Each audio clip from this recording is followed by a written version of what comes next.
ओम नमो भगवते वासुदेवाय। तीसरा अध्याय। महर्षि च्यवन और सुकन्या का चरित्र।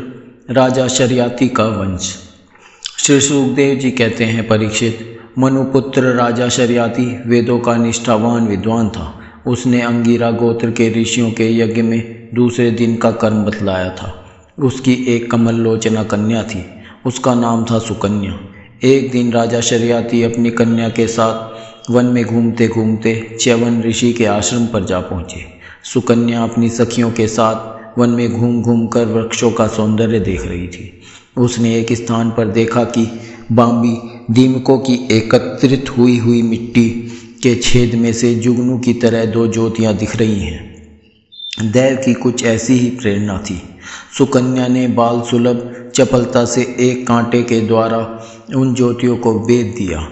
इससे उनमें से बहुत सा खून बह चला। उसी समय राजा शर्याति के सैनिकों का मलमूत्र रुक गया। राज ऋषि शर्याति को यह देखकर बड़ा आश्चर्य हुआ। उन्होंने अपने सैनिकों से कहा, अरे, तुम लोगों ने कहीं महर्षि च्यवन जी के प्रति कोई अनुचित व्यवहार तो नहीं कर दिया? मुझे तो यह स्पष्ट जान पड़ता है कि हम लोगों में से किसी न किसी ने उनके आश्रम में कोई अनर्थ किया है। तब सुकन्या ने अपने पिता से डरते डरते कहा कि पिताजी, मैंने कुछ अपराध अवश्य किया है। मैंने अनजान में दो ज्योतियों को कांटे से छेद दिया है। अपनी कन्या की यह बात सुनकर शर्याति घबरा गए।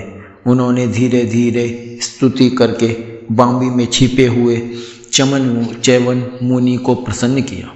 तदंतर च्यवन मुनि का अभिप्राय जानकर उन्होंने अपनी कन्या उन्हें समर्पित कर दी और इस संकट से छूटकर बड़ी सावधानी से उनकी अनुमति लेकर वे अपनी राजधानी में चले आए। इधर सुकन्या परम क्रोधी च्यवन मुनि को अपने पति के रूप में प्राप्त करके बड़ी सावधानी से उनकी सेवा करती हुई उन्हें प्रसन्न करने लगी। वह उनकी मनोवृत्ति को जानकर उसके अनुसार ही बर्ताव करती थी। कुछ समय बीत जाने पर उनके आश्रम पर दोनों अश्विनी कुमार आए। च्यवन मुनि ने उनका यथोचित सत्कार किया और कहा कि आप दोनों समर्थ हैं, इसलिए मुझे युवा अवस्था प्रदान कीजिए। मेरा रूप एवं अवस्था ऐसी कर दीजिए जिसे युवती स्त्रियां चाहती हैं।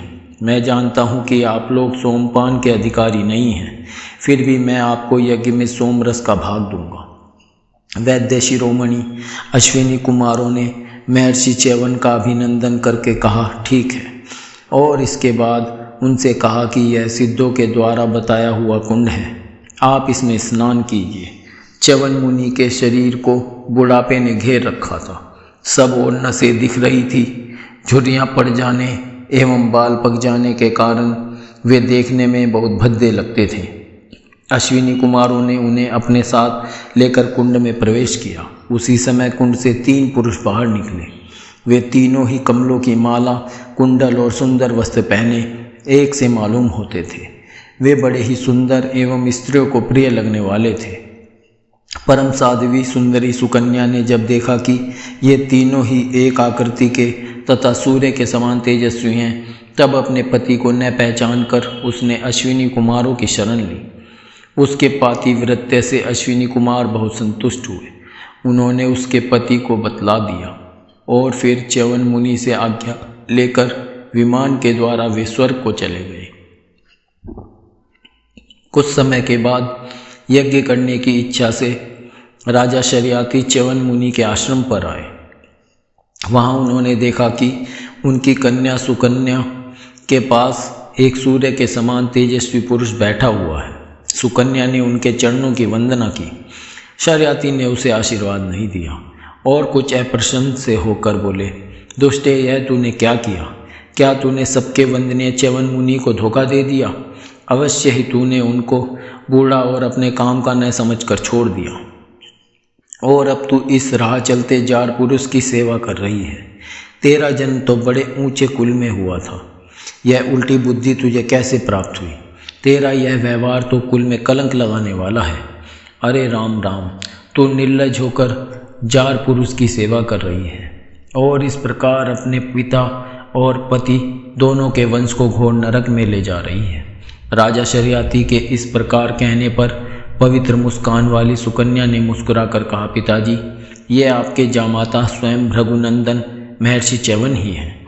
इसके बाद उसने अपने पिता से महर्षि च्यवन के यौवन और सौंदर्य की प्राप्ति का सारा वृतांत कह सुनाया। वह सब सुनकर राजा शर्याती अत्यंत विस्मित हुए। उन्होंने बड़े प्रेम से अपनी पुत्री को गले से लगा लिया। महर्षि च्यवन ने वीर शर्याती से सोमयज्ञ का अनुष्ठान करवाया और सोमपान के अधिकारी न होने पर भी अपने प्रभाव से अश्विनी कुमारों को सोमपान कराया।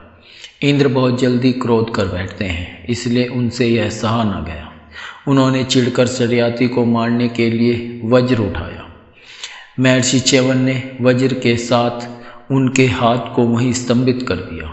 तब सब देवताओं ने अश्विनी कुमारों को सोमपान का भाग देने का स्वीकार कर लिया। उन लोगों ने वैद्य होने के कारण पहले अश्विनी कुमारों का सोमपान से बहिष्कार कर रखा था। परीक्षित, शर्याती के 3 पुत्र थे, उत्तानब्रही, आनर्त और भूरिसेन। आनर्त से रेवत हुए। महाराज रेवत ने समुद्र के भीतर कुशस्थली नाम की एक नगरी बसाई थी। उसी में रहकर वे आनर्त आदि देशों का राज्य करते थे।